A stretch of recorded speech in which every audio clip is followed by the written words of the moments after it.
My name is Josh Paulo, and I've been working with the Global Health Initiative for 16 years, of which I've spent the last 6 serving as president. We are an organization dedicated to come up with the comprehensive public health implementation programs in order to lessen the burden of disease in different countries around the world. Our most recent target country was the nation of Moldova. We are very excited to work with the Moldovan government because it is a prime example of a country whose burden of disease mirrors that of many other developing nations that face similar challenges of combating a double burden of disease. It is one of the poorest nations in the WHO European region that is currently faced with a comprehensive set of challenges not limited to healthcare. Therefore, it is our team's goal to provide the most viable implementation programs to lessen the burden of disease in Moldova. I've been working with Global Health Initiative for 9 years now, and our current area of focus are the health issues affecting Moldova. The burden of disease comes from both communicable and non-communicable diseases. For non-communicable diseases, specifically cardiovascular disease and cancer, are the top leading causes of DALYs and deaths within the country. For communicable diseases, tuberculosis and HIV/AIDS are the most infectious diseases within the country. Cardiovascular disease is often caused by lifestyle choices such as smoking, alcohol consumption, exercise, and diet. Our research found that an alarming 50% of males and 20% of females in the country smoke, which translates to roughly 55 or 60% of mortality being related to smoking issues.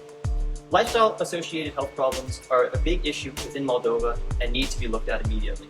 HIV/AIDS is the second communicable disease we've identified as having a huge impact on the burden of disease in Moldova.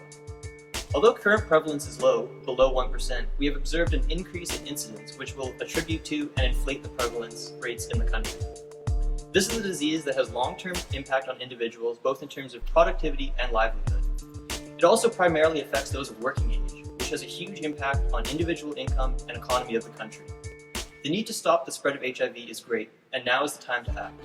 I've worked as a local physician in Moldova for roughly 20 years, and I joined GHI as a consultant for the last 4 years. In terms of tuberculosis, Moldova has one of the highest TB rates in Europe, and the incidence rate has more than doubled since I started my practice here 20 years ago. Worse yet, 50% of TB-infected Moldovans today carry the multi-drug resistant strain of the disease.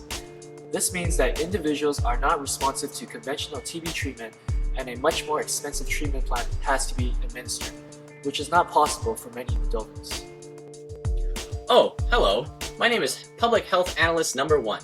Did you know Moldova has a limited number of resources it can spend on healthcare? The most effective way it can combat lifestyle-related non-communicable diseases is primary prevention. What's the most effective method of primary prevention? Education, of course. Specifically for lifestyle-related health problems, there must be public health campaigns in place that incorporate educational programs targeting adolescents and adult group populations, as they are most risk for exposure. For instance, the legal age for drinking and smoking is 16. That's far too young. So raising the minimum age would be effective in hindering delaying onset substance use and potential abuse. So how do we do this? We'll start with education in public schools through the use of posters, advertisements, and workshops. It's highly effective when there is government involvement to help with mass health campaigns. Moldova is a very good example of a country with an AIDS problem that is on the verge of going overdrive. Obviously, at this stage of disease spread, primary prevention is the most productive approach before the problem arises. This is the most important stage which we are able to influence the actions of individuals by letting them aware of the importance of the disease. Preventive care in the form of education is the most economically visible solution. This means educating people about the methods of transmission and implementing early detection of disease, so routine screening whenever people visit their doctors are essential.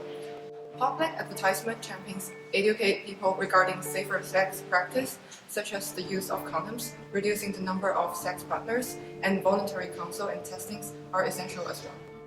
An example of an implementation program that is already underway is the Directly Observed Therapy Short Course, or DOTS. So far, we've observed as much as 85% successful treatments using this method. The extent of the success of this program will have to be carefully monitored for many years to come. We are very happy with what our current data indicates. Moldova is a country that has a lot of room for development in many ways. As with the success of the DOTS program, in order for Moldova to fight off communicable and non-communicable diseases that it faces, it will need to keep relying on the support of international organizations for continuous funding.